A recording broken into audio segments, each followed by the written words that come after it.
Most Christians in the West can go to church on Sunday without any concerns about being slaughtered in the name of Allah. In other parts of the world, things are different because Christians going to church are seen as targets. And just as hitting a target at a carnival wins you a prize, hitting a Christian target in Allah's demonic carnival wins you the prize of all perverted prizes. Lots of virgins. Yes, according to Islam, slaughtering unbelievers in the name of Allah wins you virgins in paradise. You get to spend eternity deflowering them. Sounds like the true religion and not something straight from the pits of hell, right? CNN reports. Gunmen killed a Christian priest and wounded another as the clerics drove home from church in Pakistan's northwestern city of Peshawar on Sunday, police said. Two attackers on a motorcycle opened fire on the car on the city's ring road, killing Pastor William Siraj instantly, officers added. No one immediately claimed responsibility for the shooting in a city where scores of people died in a twin suicide bombing outside a church in 2013, one of the deadliest attacks on Pakistan's Christian minority. Azad Marshall, the most senior bishop in the Church of Pakistan, condemned the attack and tweeted, "We demand justice and protection of Christians from the government of Pakistan." So, Christians are appealing to the government of Pakistan for justice and protection. In 1991, the government of Pakistan declared that Sharia is the supreme law of the country. As long as Sharia is the supreme law in Pakistan, non-Muslims will never get real justice or protection from the government. At best, the government will try to put on a show to avoid criticism from other nations. Pakistan's northwestern areas bordering Afghanistan have seen a rise in militant attacks on security forces in recent days, many of them claimed by Tehrik-e-Taliban Pakistan, TTP, a group which associates itself with the Afghan Taliban. Part of the ongoing fallout from the Taliban takeover in Afghanistan is that other jihadis in other countries have been encouraged. They now have hope that they too can eventually take over their countries and impose an even stricter version of Islamic law. TV footage showed emergency services removing Siraj from the car and people chanting, "Long live Jesus Christ," as they carried his body on a bed through the streets to a house. Mourners hugged each other and sobbed. Pastor Siraj's colleague, named by Bishop Azad as the Reverend Patrick Naim, was out of danger and being treated for his injuries, a spokesman for the city's Lady Reading Hospital said.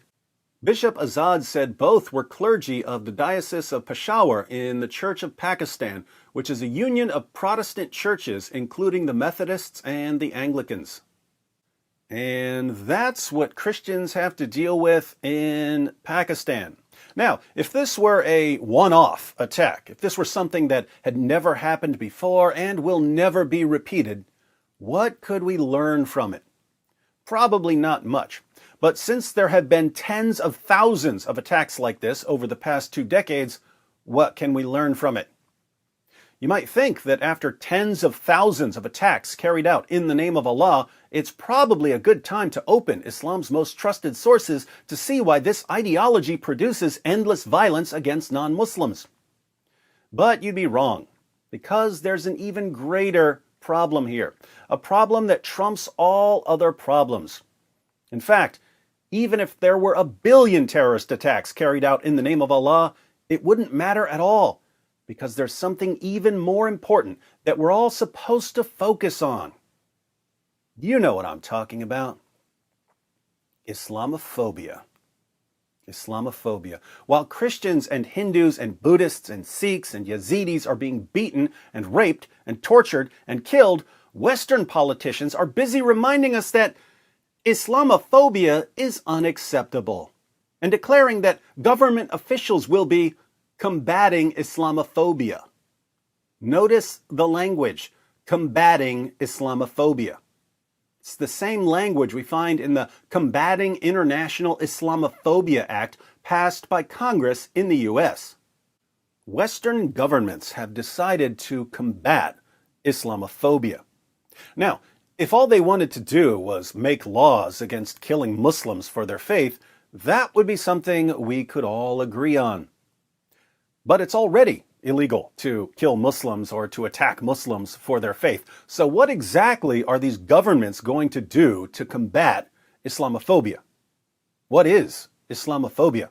As far as I can tell, it's any criticism of Muhammad or the Quran or jihad. In my most recent debate, I was repeatedly called an Islamophobe for saying that a grown man shouldn't have sex with a prepubescent 9-year-old girl. Condemning pedophilia is Islamophobia.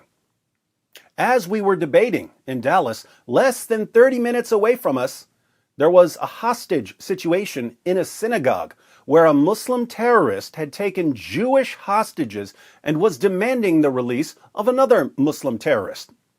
So, there were Jewish hostages, there was a Muslim terrorist, I was debating a Muslim who was defending Muhammad, I was criticizing Muhammad for having sex with a prepubescent girl.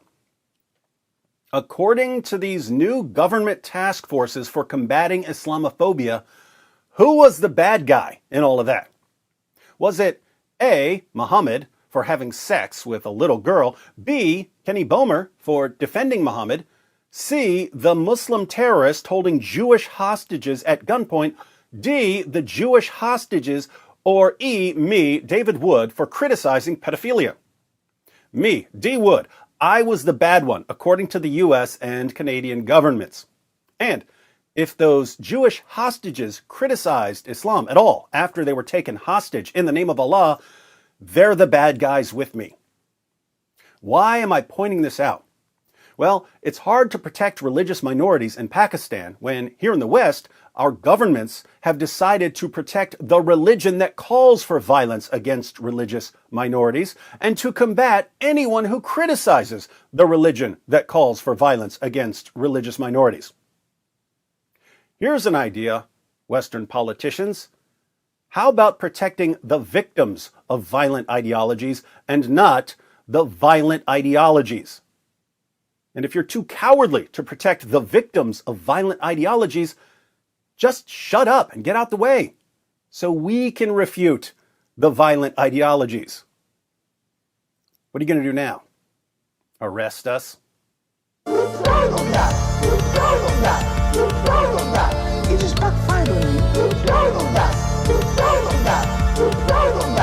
It just backfired on you. This is a part of our religion. There's a reason to it. Yeah?